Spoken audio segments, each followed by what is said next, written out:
ازدواجی زندگی ایک چیلنج ہے مردوں کے لیے. میں کہتا ہوں کبھی کبھار شادی کرنے کے بعد جو ہے مرد رکشہ بن جاتا ہے. 3 ٹائر والا رکشہ ہوتا ہے. رکشے میں 3 ہی ٹائر ہوتے ہیں. ایک طرف ماں ہوتی ہے, ایک طرف بیوی ہوتی ہے. رکشے والے کو معلوم ہونا چاہیے زور سے اگر گھمائے گا تو پلٹی ہوتی ہے. اس کو گھمانا نہیں چاہیے بہت تیزی سے.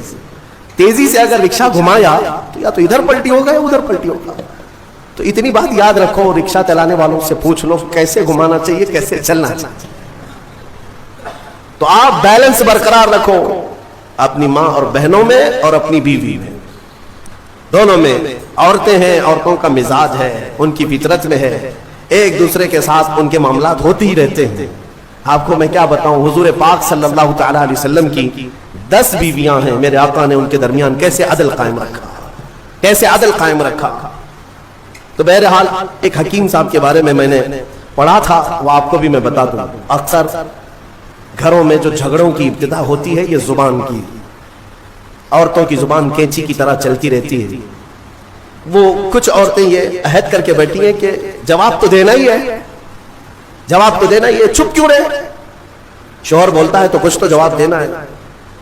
شام میں آتا ہے تھکا ہارا, کچھ بھی 19-20 ہوا تو جھگڑے شروع ہوئے. دن بھر جو ٹریننگ ملی ہے اماں کے طرف سے, فون میں پورا سب ٹریننگ لے چکی ہے. شام میں جو ہے کیا کیا بولنا ہے وہ سب پتہ ہے. اسی لیے میں اپنی بچیوں سے کہتا ہوں اگر نکاح کے بعد سسرال میں جا چکی تو اسی کو اپنا گھر سمجھ. تمہارے شوہر کے ماں باپ تمہارے ماں باپ ہیں, تمہارے شوہر کی بہنیں اور بھائی تمہارے بھائی بہنیں ہیں.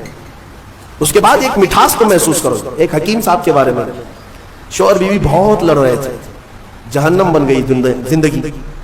اس نے آ کر کے کہا کہ جتنا پیسہ لگتا ہے لے لیجئے, میرا علاج کر دیجئے اس عورت کا. کام مہنگا ہے علاج, 40 دن کا کورس ہے, میں دوائی بناتا ہوں اور پھر دونوں کو بھی دیتا ہوں. اگر دوسری نہیں لے تو کم سے کم تو لے لے, 40,000 کا خرچہ بھی ہے. کہا چلے گا, اس کی زبان سے تو بہتر ہے 40,000 خرچہ کر لو. روز جو چپڑ چپڑ چپڑ جو چلتی ہے, پورا دماغ ادھر کا ادھر ہو جاتا ہے. انہوں نے کہا ٹھیک ہے میں دوا بناتا ہوں اور اس کے بعد اس کا طریقہ استعمال کا بھی بتاتا ہوں. دوسرے دن وہ پیسے بھی بھر دیا ایڈوانس. انہوں نے دوا بھی بنا کر رکھی, گولیاں تھیں جڑی بوٹیوں کی. کہا کہ 2 گولیاں روزانہ رات کو لینا ہے, شوہر بیوی کے تعلقات صحیح کرنے کے لیے, جھگڑے صحیح کرنے کے لیے. وہ نہیں کہہ رہا ہوں کہ میں معجون لینا ہے, یہ الگ ہے. جھگڑا نہ ہونے کے لیے بھی دوا دے رہے تھے حکیم صاحب. تو اس کا طریقہ یہ تھا کہ منہ میں گولی رکھ کر 1 گھنٹہ تک چوسنا ہے اور خاموش رہنا ہے جیسے گھر میں رہے. تو ان کو طریقہ دے دیا, 2 گولیاں یہ جیسی رات کو گھر جاتے ہیں منہ میں رکھ کے بیٹھے رہتے ہیں. خاتون آگ بگولا رہتی, اتنا لیٹ, سب کی فکر ہے ہماری نہیں ہے. دوستوں کے ساتھ فلاں کے ساتھ اتنا ٹائم کیے, کہاں گئے, کچھ بھی جواب نہیں, گولی منہ میں ہے. جواب دیتا تو جواب کا جواب آتا, پھر جواب کا جواب ادھر سے ہوتا. اب مجبور تھا بیچارہ, گولی تھی, اس کو جتنا چلانا تھا چلائی. کہا کہ ٹھیک ہے میں بھی دیکھ رہا ہوں مجھے اس طرح سے نیگلیکٹ کر رہا ہوں, میں کوئی انسان نہیں ہوں, میرے سے بات بھی نہیں کر رہا ہوں. 2 گھنٹے کے بعد تو وہ تو ویسی شانت ہو چکی تھی, گولی بھی پگھل چکی تھی. لیکن جب شانت ہو گئے تو رات اچھے سے گزر گئی. دوسرے دن پھر رات کو آئے, پھر منہ میں گولی تھی.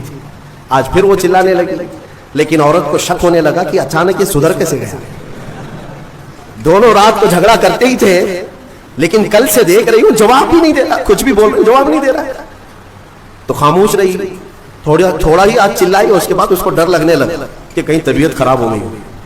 تیسرے دن پھر گولی رکھ کر کے آئے. عورت نے آج چلایا تو اسے سیریس لگنے لگا کہ آج بھی جواب نہیں دے رہا, اس کا مطلب طبیعت خراب.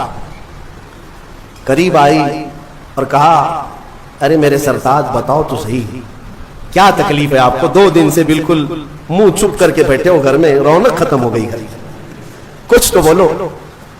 کہا نہ, گولی ہے منہ میں. کافی دیر تک, 1 گھنٹہ 2 گھنٹہ. تو تیسرے دن جو ہے جب بات ہی نہیں کیا, خاموش, تو عورت کی طبیعت بے قرار ہو گئی. گئی سیدھے, دیکھیں میں آپ کو بتاتا ہوں یہ جھگڑے ہوتے ہیں لیکن محبت اندر رہتی ہے. مصلی بچھا کر کے اللہ کی بارگاہ میں دعا کرنے لگے کہ مولا میرے شوہر کو صحیح کر دے, اگر اس کی طبیعت خراب ہے تو شفا دے دے. وہ دعا کرتی رہی. میاں کو ہوا کچھ نہیں تھا، گولی تھی، اور سو گئے۔ چوتھے دن وہ پیر پکڑ کر بیٹھی، بتاؤ تو صحیح، پیر دباؤں کہ سر دباؤں، کیا خدمت کروں، کیا کھانا پسند کرو گے، میٹھا لوگے فلاں، کیا بناؤں تمہارے لیے؟ شوہر کو لگا حکیم صاحب کی دوائی تو بہت کام کی ہے، بہت کام کی ہے، 3 دن کے اندر مزاج بدل دیا، گولی میں کھا رہا ہوں، اثر بھی بیگم کو ہو رہا ہے۔ پھر اس کے بعد حکیم صاحب کے پاس پیسے پورے لے کر کے گئے، کہا کہ 3 دن میں ہی گولیاں بہت اثر دکھائی ہیں، 40 دن کے کورس میں پتہ نہیں اور کیا ہونا ہے، آپ پورے پیسے لے لیں، آپ کا بڑا احسان ہے۔ گھر شانت ہو گیا، میری بیوی میری محبت میں پاگل ہے، جو میری مرضی ہے وہ کرنے کو تیار ہے۔ حکیم صاحب سے پوچھا کہ اتنا لاجواب علاج آپ کے پاس آیا کیسے، کون سی جڑی بوٹیاں ہیں، کون سے پہاڑ سے لے آئے ہو؟ حکیم صاحب نے کہا بیوقوف، کچھ نہیں، میدے کے آٹے کی گولیاں ہیں، کچھ بھی نہیں ہے اس کے اندر، میدے کے آٹے کی گولیاں بنا کر، بات صرف مجھے اتنی علاج کرنا تھا کہ دونوں میں سے کسی ایک کا منہ چھپ ہو جائے، علاج ویسے ہی ہو جائے گا۔ ان حکیموں نے حکمت کے ذریعے سے جو علاج کیا، یہ لطیفہ نہیں ہے، یہ اکثر زندگیوں کی حقیقت ہے۔